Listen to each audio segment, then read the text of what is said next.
हो, परम दयालु हो और शिष्य का पतन होते देखकर उस पर टूट पड़े, उस पर शासन करके कठोर शासन के द्वारा उसको फिर सतमार्ग में तत्पर करे, ऐसे सदगुरु का पहले वर्णन करे। मैयासक्त मना होने के पहले हमें जो मंत्र जप करना है, नाम जप करना है, वो सदगुरु से प्राप्त करना है। ऐसे सदगुरुदेव का संबंध हो जाए तो शिष्य की साधना आबाद हो जाती है, निर्विघ्न हो जाती है। गुरु कृपा से वो साधन पथ पर जो नाम मंत्र मिला, केवल गुरु जी के श्रीमुख से जो मिला है, वही हमारी साधना होनी चाहिए। गुरु कृपा के बिना तो हरि अनुग्रह भी व्यर्थ हो जाता है। गुरु कृपा के बिना हरि कृपा भी व्यर्थ हो जाती है। जैसे कमल को विकसित करने वाला सूर्य अगर जल से अलग कर दिया जाए तो वही सूर्य उस कमल को सुखा करके व्यर्थ कर देगा। जल का संयोग, गुरु का संयोग, हरि कृपा, सूर्य प्रकाश। जैसे सूर्य प्रकाश होने पर कमल खिल जाता है, कौन? जो जल के संयोग में है। ऐसे ही हरि कृपा जो गुरु के संयोग में है, वो प्रतिपल उसको खिला देती है, सिद्ध बना देती है। अगर वही अभिमान करके गुरु से अलग हो जाए तो जैसे वही सूर्य कमल को खिलाता है लेकिन जल संबंध ना होने पर कमल को सुखा देता है, ऐसे हरि कृपा उसको सुखा डालेगी। विघ्न पर विघ्न उसके जीवन में आ जाएंगे। नारायणोपि विकृतिम याति गुरोः प्रच्युतस्य दुर्बुद्धेः कमलम जलादपेतम शोषयति रविर्न पोषयति। वो दुर्बुद्ध है जो अपने गुरु का अवहेलना करके, अवज्ञा करके मनमानी साधन करता है, उसको ऐसे नारायण जला डालेंगे जैसे सूर्य जल से संबंध रहित कमल को जला डालते हैं। वही कमल को खिलाता है लेकिन जल संबंध होना चाहिए।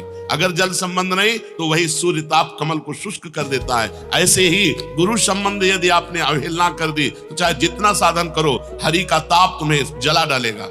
तुम्हारे कोई भी साधन सिद्ध नहीं होंगे। इसलिए सबसे पहला गुरु चरणों का आश्रय और गुरु मुख से निकला हुआ नाम मंत्र का अनुष्ठान किया जाए और आचरणों की शुद्धि। ये 12 बातें हैं। यदि ये 12 बातें हैं तो आपका नाम मंत्र बहुत जल्दी सिद्ध हो जाएगा। पहला बात, गुरु के द्वारा मिला हुआ नाम मंत्र होना चाहिए। फिर ये 12 आचरण होने चाहिए। ये 12 आचरण अगर हैं तो साधक साधन संपन्न माना जाता है। पहला अहिंसा, दूसरा सत्य, तीसरा आस्तेय, चौथा ब्रह्मचर्य, पांचवा सार्वभौम प्रेम, छठवां समस्त भूतों के हित में रत रहना, सातवां समत्व भाव, आठवां घृणा का भाव, 9वां निष्कपटता, 10वां दया, 11वां क्षमा और 12वां निरहंकारता। ये 12 लक्षण हैं। अब पहले लक्षण पर अहिंसा। साधक सदैव सावधान रहे, मन से, वाणी से या शरीर से किसी को भी कष्ट ना पहुंचाए। ना मन से किसी को कष्ट पहुंचाने की बात सोचनी है, ना वाणी ऐसी बोलनी है कि किसी को कष्ट पहुंचे, ना शरीर से कोई क्रिया ऐसी करनी है। हिंसा 3 प्रकार की होती है, कृत, कारित, अनुमोदित। कृत जो स्वयं हिंसा की जाए, वाणी से या मन से या शरीर से। कारित जो दूसरों से करवाई जाए। अनुमोदित जो हिंसा का अनुमोदन। तीनों प्रकार के दोष साधक में नहीं होने चाहिए। ना तो कृत हिंसा होनी चाहिए, ना कारित हिंसा होनी चाहिए कि हम दूसरे से करवा दिया, और ना अनुमोदन, कोई किसी को कष्ट दे रहा है तो अनुमोदन भी नहीं करना। इस प्रकार हमें अहिंसा पे स्थित रहना है, हिंसा का त्याग करना है। दूसरा सत्य। अंतःकरण में, इंद्रियों में जैसा अनुभव किया वैसा प्रिय शब्दों में स्पष्ट बोल देना, उसे सत्य कहते हैं। प्रमाद के वश या लोभ के वश या क्रोध के वश या हास्य भाव में या भय आदि भाव में अंदर की बात का परिवर्तन करके नहीं बोलना। जो अंदर बात आ रही वही बोल दिया, उसे सत्य कहते हैं। अगर साधक में ये लक्षण है तो उसका भजन बहुत जल्दी परिपक्व होगा। तीसरा अस्तेय। जो अपने अधिकार में नहीं है उसमें किसी प्रकार का हम अपना अधिकार ना करें। अपने हिस्से की वस्तु खाएं, दूसरे के हिस्से की वस्तु की तरफ हमारी दृष्टि ना जाए। दूसरे के अधिकार की वस्तु ना, अस्तेय माने चोरी ना करना, दूसरे के अधिकार के अपने अधिकार में ना लाना, दूसरे के हिस्से को अपने हिस्से में ना लेना। बहुत सावधान रहे, अपने हिस्से की वस्तु का सेवन करे, अधिक नहीं। चोरी किसी की ना करे, जिस पर हमारा अधिकार नहीं उसको हम छुए भी नहीं। चौथा ब्रह्मचर्य। अगर भगवत प्राप्ति करनी है तो ये बहुत जोर का लक्षण है। अगर ब्रह्मचर्य नहीं धारण करोगे तो मन संकल्प विकल्प भोगों का बंद नहीं करेगा। मन संकल्प विकल्प नहीं बंद करेगा तो भजन होगा ही नहीं। वो भजन एक दिखावा होता है, सच्चा भजन होता है ब्रह्मचर्य में। गृहस्थ में भी रहते हुए जो कभी संतानोत्पत्ति के लिए अपनी पत्नी से सहवास करे वो ब्रह्मचारी ही माना जाता है। लेकिन जो पराई स्त्री की तरफ काम दृष्टि से देखना है ये बहुत हानिकारक है। 8 प्रकार के मैथुनों का त्यागी, पीछे वर्णन हुए 8 प्रकार के मैथुनों का। मन, वाणी और शरीर से अपने को ब्रह्मचर्य रखना। शरीर का ब्रह्मचर्य, मन का ब्रह्मचर्य, वाणी का ब्रह्मचर्य, सब इंद्रियों का ब्रह्मचर्य। भगवत प्राप्ति ऐसे थोड़ी होती है। उपासक को बहुत सावधान रहना चाहिए। इतनी गंदगी मची हुई है समाज में, जो सत्संग नहीं सुनते, शास्त्र स्वाध्याय नहीं करते, पशुवत आचरणों में उतरे हुए। अपने यहाँ तो जब प्रश्न के बातें आती हैं तब समझ में आता है कि ऐसे भी लोग हैं। साधकों को चाहिए कि किंचन मात्र भी अपने में त्रुटि न रखे। ब्रह्मचर्य बहुत अत्यंत आवश्यक है। ब्रह्मचर्य के बिना साधना अधूरी मानी जाती है। 8 प्रकार के मैथुनों का त्याग, मन, वाणी, शरीर से पवित्र रखना। सार्वभौम प्रेम, जगत के संपूर्ण जीवों में मेरे भगवान विराजमान है, ऐसी भावना। ये बिना किए सिद्ध नहीं होगे। जो 5वां नंबर है वो सार्वभौम प्रेम। जो भी सामने आया हंस बोले बहुमान दे, बहुत प्यार भरी बात बोले ना बोले, उसमें मेरे भगवान है, ऐसा हमारा प्रेम भाव। सार्वभौम प्रेम, सब जीवों के प्रति, चराचर जीवों के प्रति। सब जीवन सुप्रीति, सेवकवाणी भी कहे, सब जीवन सुप्रीति, रीति निवाहत अपनी, निष्काम भाव, किसी से कोई चाह नहीं पर सबसे प्रेम का बर्ताव। सबको भगवान की मूर्ति समझकर झुक जाना, सबके सामने दैन्य रहना, सब में भगवान को देखना, यही सार्वभौम प्रेम है। समस्त भूतों के हित में रहना, 6वां। संसार के समस्त प्राणियों में स्वामी भाव रखना। मैं सेवक सचराचर, स्वामी रूप भगवंत। सो अनन्य गति जाके, असमति न टरे हनुमंत।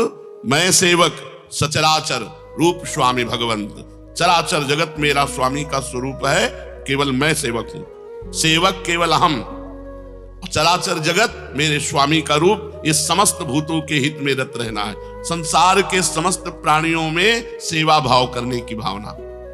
पशु पक्षी जड़ चैतन्य सब हमारे स्वामी और हम सबके सेवक। सेवा भाव कहा गया है। हम सेवा तो नहीं कर पाएंगे सब चराचर जगत की, लेकिन चराचर जगत को स्वामी रूप से देखकर सेवा भावना हमारे हृदय में है। सब जगत हमारा स्वामी का रूप और मैं समस्त जगत का सेवक। ये वो बातें हैं जिनसे मैयासक्त मना होगे, जिससे भगवत प्राप्ति हो जाएगी। अगर ये बातें नहीं है तो साधक खोखला है। खोखले में क्या है, ऊपर से दिखावा भगवत भक्त का और अंदर से सब ढोंग चलता रहता है। 7वां समत्व भाव, समस्त जीवों में समान अधिकार परमात्मा का। सुख दुखों को दूसरों के अपने सुख दुख समझना। दूसरा कोई दुखी है उसे देखकर द्रवित हृदय हो जाना। सब में एक ही तत्व विराजमान, जो यहां वो यहां। तो जैसे हमारे हाथ में पीड़ा हो तो हमें दर्द होता है, ऐसे किसी की पीड़ा देखकर हमें दुख होना। सब में समत्व भाव रखना। 8वां, किसी के प्रति भी घृणा ना होना। ईश्वर ही स्वयं सृष्टि के रूप में है, सभी जीव वही बना हुआ है, अतएव किसी भी जीव से घृणा नहीं होनी चाहिए। ऐसा दृढ़ निश्चय होना चाहिए। कोई घृणित रूप में कोई घृणा की, अगर हमारे अंदर घृणा आ रही तो हम साधक नहीं, उसमें भी मेरा प्रभु है। घृणा की किंचिन मात्र भावना ना होना। और 9वां, निष्कपटता। साधक के व्यवहार में कपट नहीं होना चाहिए। व्यवहार, कथन, क्रिया तीनों एक होनी चाहिए। जो मन में वही वचन में वही क्रिया में, तो ये निष्कपट व्यवहार कहा जाता है। मन में कुछ और, वाणी में कुछ और, क्रिया में कुछ और, ये कपटी पुरुष के लक्षण है। 10वां, दया। जगत के किसी भी जीव के दुख को देख करके तत्पर हो जाना उसकी दुख निवृत्ति के लिए। दया, पर सावधानी, दया बिना साधु कसाई, और दया करी तो आफत आई। दया में ही भरत जी के 3 जन्म लगे थे। दया ऐसे करो जैसे डूबने वाले को बचाने के लिए सहारा दे दिया, स्वयं को नहीं पकड़ाया। अगर स्वयं को पकड़ाओगे तो पहले वो तुम्हें डुबोएगा, मरेगा तो वो भी, पहले तुम्हें मारेगा बाद में वो मरेगा। ऐसे ही विषयी पुरुषों पर, भ्रष्ट पुरुषों पर, विमुख जनों पर, भगवत चरणारविंद से जो बिलग हैं इन पे दया करो, इन्हें नाम रूप पकड़ाओ और आप बचो। नाम रूप पकड़ाओ, भव समुद्र से निकालने के लिए भगवान के नाम रूप गुण लीला को पकड़ाओ और आप बचे रहो, आप बिल्कुल असंग रहो। दया बिना साधु कसाई, और दया करी तो आफत आई। दया के बिना तो साधुता ही नहीं, पर दया संभाल के करे जिससे अपने आप को परमार्थ से भ्रष्ट ना कर दे। 11वां, क्षमा। कोई कितना भी सताए पर उसके साथ हमारा व्यवहार प्रेम में होना चाहिए। ये साधु की साधुता है, ये साधक की साधना है। यदि कोई भी हमारे साथ गलत व्यवहार करता है, गाली देता है, अपमान करता है, निंदा करता है, तो जब हम उससे मिले तो हमारे चेहरे में सौम्यता होनी चाहिए और ऐसे ही मिले जैसे प्रेमी जनों से मिलते हैं। ये याद भी ना रहना चाहिए कि कल इसने हमको गाली दिया था, कल इसने हमारा अपमान किया। नहीं, सब में प्रभु है। प्रभु प्रेरित चेष्टा हो रही थी, वो तो हमारी परीक्षा हो रही थी, हमें पुष्ट करने के लिए भगवान इसको निमित्त बनाया। इसका कोई दोष नहीं। वो क्षमा, वो हृदय से ऐसे क्षमा कर देता है कि कल किए हुए अपराध की स्मृति भी दूसरे दिन नहीं रहती। वो प्रेम व्यवहार। सेवक वाणी में महाप्रभु के लिए कहा गया, करत जे अनुसहन निंदक तिनहु पे अनुग्रह क्रियो। जो अनुसहन कर रहे थे, जो निंदा कर रहे थे, उन पर भी कृपा की, प्रेम किया। 12वां, निरहंकारता। ये सब साधन करते हुए भी अपने में किसी प्रकार की विशिष्ट भावना का आरोप न जगने देना कि और साधक तो सर से हम थोड़ा कुछ विशिष्ट हैं। नहीं, ये सब साधन के अंग होने पर भी अपने हृदय में अहंकार न आना, ऐसा अभिमान न होना कि मैं तो बहुत अच्छा साधक हूं, ये सारे लक्षण मेरे में हैं। नहीं, ये भगवान के द्वारा गुरु भगवान के द्वारा प्रदत्त है। मैयासक्त मना होने के लिए पहली बात, सिद्ध संप्रदाय से दीक्षित, स्थित और सिद्ध हुए सदगुरुदेव भगवान का वर्ण करना, जो हमारे आचरणों पर शासन करके हमें उपदेश के द्वारा सत्मार्ग प्रशस्त कराए। ऐसे सदगुरुदेव का वर्ण, उनके मुख से नाम मंत्र सुनकर निरंतर जपना।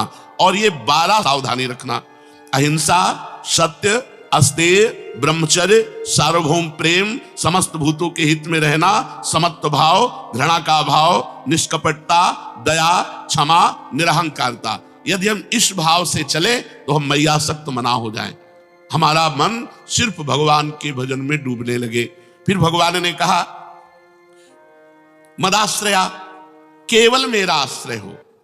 जब हम भगवत मार्ग में चलते हैं तो कोई न कोई हमारे इस आश्रय के बीच में घुस जाता है, चाहे कोई व्यक्ति हो या धन हो या कोई संबंधी हो, कुछ न कुछ आशा ममता किसी और से होने लगती है।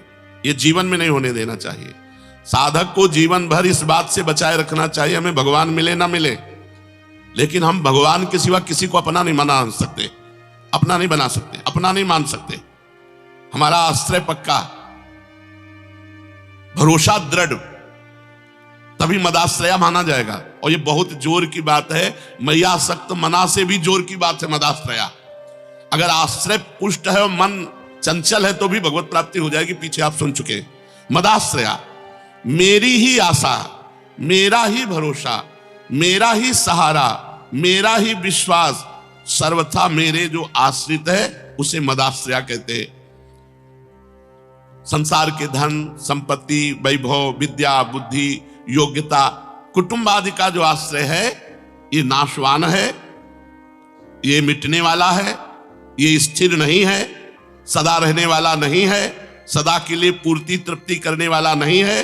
परंतु भगवान का आश्रय कभी किंचन मात्र भी कम होने वाला नहीं, क्योंकि भगवान का आश्रय पहले था, भगवान का आश्रय अब भी है और भगवान का आश्रय आगे भी रहेगा। आश्रय केवल भगवान का लेना चाहिए।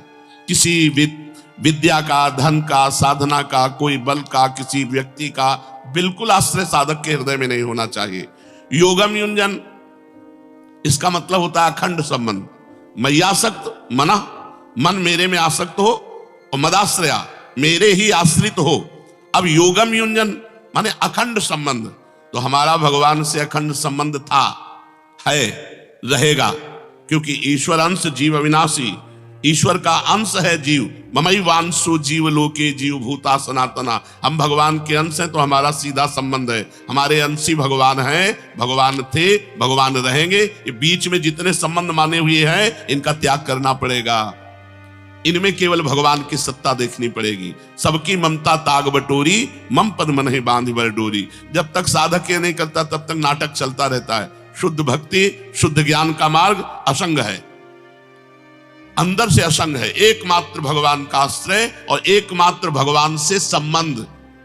संबंध भी केवल एकमात्र भगवान से। संत भगवान, गुरु भगवान, जगत भगवान, जितने संबंधी भगवान, भगवान के सिवा कोई नहीं। जो है उनको हटा दो, वहां भगवान को स्थापित करो। पिता भगवान, माता भगवान, भाई भगवान, पुत्र भगवान, पत्नी भगवान, सब रूपों में भगवान है। हमारा एकमात्र संबंध केवल भगवान से। तो योगम युंजन, योगम युंजन, युंजन का मतलब होता है अखंड और योग का मतलब होता है संबंध। यहां जो योग का शब्द का है वो संबंध, अखंड संबंध भगवान से। अखंड संबंध जो भी व्यवहार में आवे केवल भगवान। नाते नेह राम के मनियत सुहृद सुसेव्य जहां लो। गोस्वामी जी ने मीरा जी को पत्र में लिखा था, केवल संबंध नाते नेह राम के मनियत सुहृद सुसेव्य जहां लो। जितने भी सुसेव्य हैं, बड़े बूढ़े जन हैं, जितने भी सुहृद जन हैं, हमारा एक संबंध रहेगा। ये सब श्री जी के हैं तो हम इनको अपना मानेंगे। श्री जी के नहीं, हमारा भाव नहीं बैठता तो असंगो हम। ये प्रभु हैं हमारे साक्षात, इसी भाव से हम संबंध रखेंगे। नाते नेह राम के मनियत, भगवान के नाते से सारा संबंध। तब योगम युंजन, भगवान कह रहे मेरे समग्र रूप का साक्षात्कार कौन कर पाएगा? तो बोले मई आसक्त मना, जो मेरे में आसक्त मन वाला है। और मदाश्रया, जो केवल मेरे आश्रित है। और योगम युंजन, जो केवल मेरे से संबंध रखता है। भगवान के साथ जो स्वतः सिद्ध अखंड संबंध है, उस संबंध को मानता हुआ सिद्धि असिद्धि में सम रहता हुआ साधक जब ध्यान, कीर्तन, भगवान की लीलाओं का गायन, श्रवण, स्वरूप का चिंतन, इसमें लगा रहता है, उसे कहते हैं योगम युंजन। सिद्धि असिद्धि में सम। हमारा कर्तव्य है केवल भगवान की लीला गायन, नाम जप, नाम कीर्तन, भगवत सेवा, ये हम आठों पैर कर रहे हैं। सिद्धि असिद्धि में सम, लाभ हानि में सम, परिणाम में सम। और हमारा प्रभु से संबंध था, है, रहेगा। उसी को गुरु जी ने संबंध जागृत करा दिया, उसी को जागृत कराया है। जो है संबंध, उसी का अनुभव कराया कि तुम श्री जी के, हमारे यहां संबंधों के लिए भाव है, दास्य भाव है, सख्य भाव है, गोपी भाव है, वात्सल्य भाव है, सहचरी भाव। भाव के द्वारा संबंध जो था, जो है, जो रहेगा, उसे जागृत कर दिया गया। असंशयम समग्रम माम, जिसका मन भगवान में आसक्त हो गया है, वही आसक्त मना। और जो भगवान के ही आश्रित सहारे है, मदाश्रया। और जिसने केवल भगवान से ही संबंध स्वीकार किया है और किसी से हमारा संबंध ही नहीं है, ऐसा पुरुष भगवान के समग्र रूप को जान लेता है। अर्थात सगुण, निर्गुण, साकार, निराकार, जो भी जैसे भगवान है, संपूर्ण भगवान। अपने भक्ति की बात कहते कहते अघाते नहीं। ज्ञान मार्ग से चलने वाला तो भगवान को जान सकता है, परंतु भक्ति मार्ग से जो जान चला तो भगवान के समग्र रूप को जान जाता है। निर्गुण, सगुण, निराकार, साकार, तत्वबोध, भगवत साक्षात्कार, सब कुछ। अपने इष्ट का जिस रूप में दर्शन करना चाहता है, उस रूप में उसको दर्शन हो जाते हैं। इसमें खास बात समझनी है जो बड़ी कठिन है। केवल भगवान में आसक्ति, यहां शरीर में आसक्ति है, भोगों में आसक्ति है, रिश्ते नातों में आसक्ति है, धन में आसक्ति है, क्या क्या, ये सब नाम जप से दूर हो जाएगा। आप चिंता ना करो, गुरुमुख से मिले हुए नाम जप पर ध्यान दीजिए और नाम जप का प्रभाव देखिएगा कि आपको सब जगह से अरुचि करवा देगा। अंदर ही अंदर, बाहर कोई जान न पावे कि आपको अरुचि है, कि ये इस कोटि के भक्त हैं, ऐसा कोई जान न पावे। ऐसी चेष्टा करो। व्यवहार एक साधारण और स्थिति असाधारण। आसक्ति केवल मेरे में ही हो, आश्रय केवल मेरा ही हो, संबंध केवल मेरे से ही हो, तो समग्र रूप से मेरे को जान लेगा। ऐसा कहने में भगवान का तात्पर्य है कि अगर साधक की आसक्ति भोगों में है, आश्रय रुपयों का है, और संबंध कुटुंब से है, मेरा भगत नहीं, ढोंग हो रहा है। इस श्लोक में 3 बातें बहुत जोर की है, आसक्ति, आश्रय और संबंध। मय्यासक्त मना मदाश्रय योगम युंजन। तो असंशयम समग्रम माम, संशय न करो, वो मेरे समग्र रूप को जान जाएगा। बस 3 बातें करनी है। मय्यासक्त मना होने के लिए आज चर्चा हुई कि पहले गुरुदेव भगवान की शरण में होकर उनकी आज्ञा के अनुसार उनसे मिला हुआ नाम मंत्र उपासना, साइड में हमारे जो आचरण होने चाहिए वो कैसे होने चाहिए वो 12 बताए। इससे हम मय्यासक्त मना हो जाएंगे। बार बार नाम जप करने से, बार बार मंत्र जप करने से जो मन विक्षेप को प्राप्त होता है वो विक्षेप रहित होकर के प्रभु के नाम रूप में लग जाता है। आश्रय ढूंढो, कहीं और कोई आश्रय तो नहीं है। भगवान 3 बातें जोर से कह रहे हैं, मेरे में आसक्ति, मेरा ही आश्रय और मेरे से ही संबंध। 3 बातें देख लो, अगर 3 बातें हैं तो तुम सच्चे सन्यासी, सच्चे वैरागी, सच्चे भक्त, चाहे गृहस्थ हो चाहे विरक्त हो। आसक्ति भगवान में, यहां तो छोटी छोटी वस्तुओं में आसक्ति हम कर लेते हैं। आसक्ति का मतलब होता है जिसके बिना रहा ना जाए, जिसके बिना जिया ना जाए। ये केवल भगवान से होना चाहिए। किसी भी वस्तु में हो सकती है आसक्ति, किसी व्यक्ति में, किसी से भी हो सकती है, कहीं आसक्ति नहीं होनी चाहिए। इसलिए जीवन में कभी हमने नियम से 10 दिन कोई वस्तु सेवन नहीं की।